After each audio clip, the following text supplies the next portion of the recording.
Preste atenção. A batalha pela sua carreira, ela começa agora.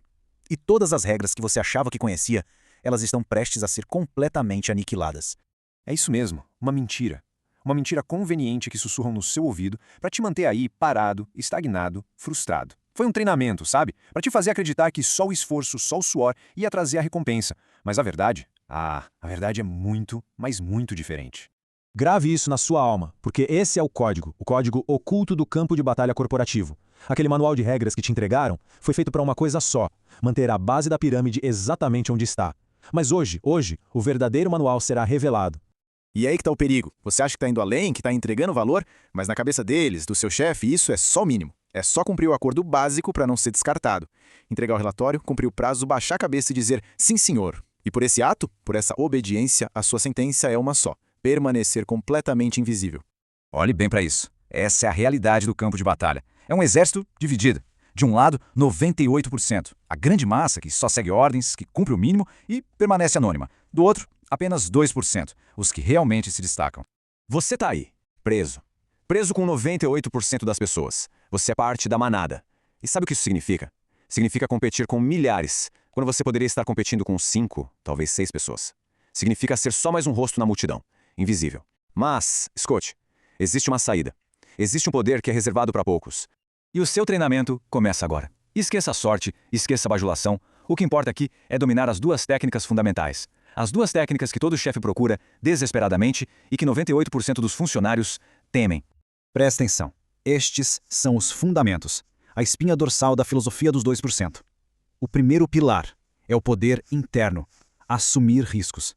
E não é sobre apostar no escuro. É sobre chamar a responsabilidade para si. O segundo é o poder externo, gerenciar pessoas. E, de novo, não é sobre dar ordens, é sobre inspirar, é sobre liderar a investida.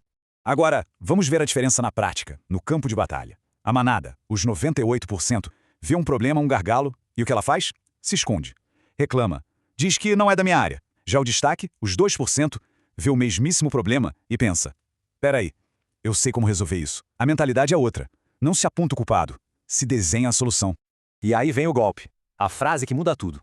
Chefe, identifiquei um gargalo. E eu já desenhei uma solução. O senhor me dá autonomia para implementar e resolver isso? Entenda, isso não é um pedido, é uma declaração de poder. O destaque não espera por ordens, ele as cria. Não se pede permissão para atacar o problema. Apresentam-se os termos da vitória. Não existe mais esconderijo. O que existe é liderança. E é exatamente aqui que a manada se confunde. Eles olham para essa atitude e gritam: é um puxa-saco. Que erro fatal. Vamos deixar uma coisa bem clara. O puxa-saco, o capachão, ele adula, ele quer simular competência e ele rouba o tempo do chefe. O destaque, por outro lado, ele resolve problemas. Ele quer adquirir competência real e ele devolve tempo para o chefe. Um é movido pelo medo de ser demitido. O outro é movido pela fome de crescimento. A diferença é simplesmente abissal.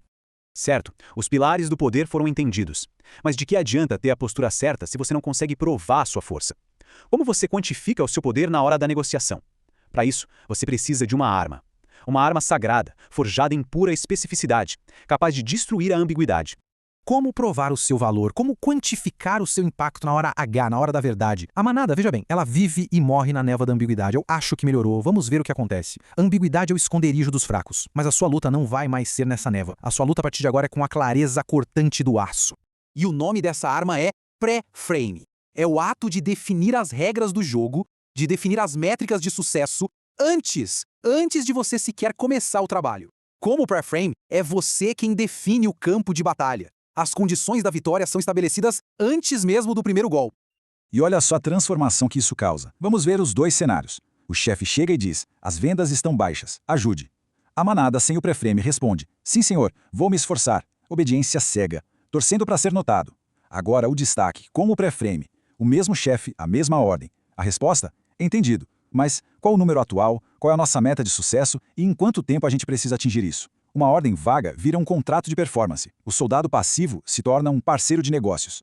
Essa é sua nova identidade. O seu trabalho como um membro dos 2% é ser um destruidor de ambiguidade. A manada teme a clareza. Você a utiliza como uma lâmina afiada. Pense assim, o pré-frame é o seu ataque inicial, que destrói a ambiguidade logo no começo da missão. E os scripts de negociação que a gente vai ver são a sua defesa final, que destroem as desculpas na hora de clamar a recompensa.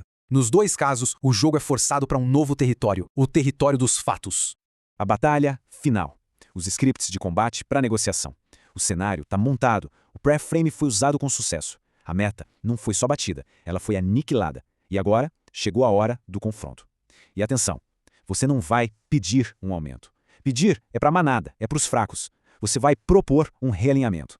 E o primeiro oponente surge das sombras. A objeção número 1.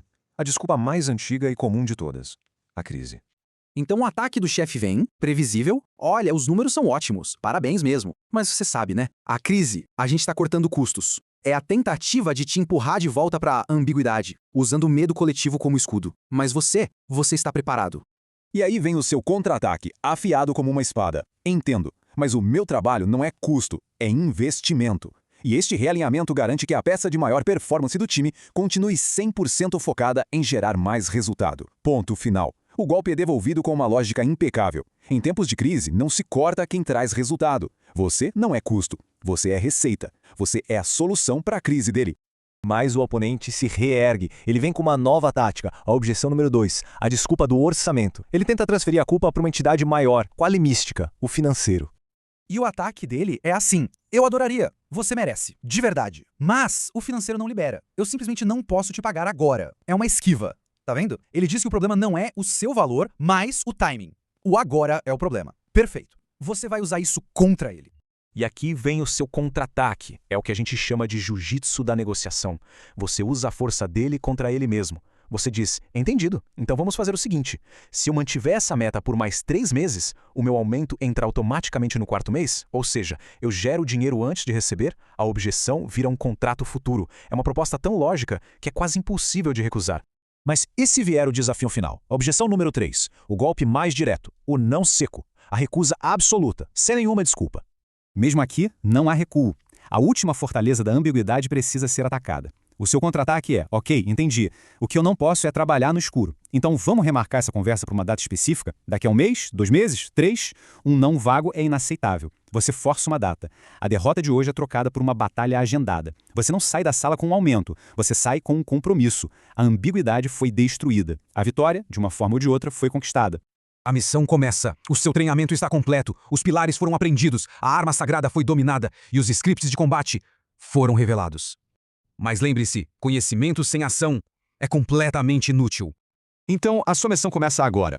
Primeiro passo, abra o template Meu Pré-Frame de Promoção. Segundo, responda às perguntas. Qual o maior gargalo que você vê? Qual a sua meta atual? E qual a sua meta para promoção? Seja dolorosamente específico. E terceiro, apresente o seu pré-frame na sua próxima reunião 1 a 1 com seu chefe. Não é para falar do tempo, é para apresentar o seu plano de batalha.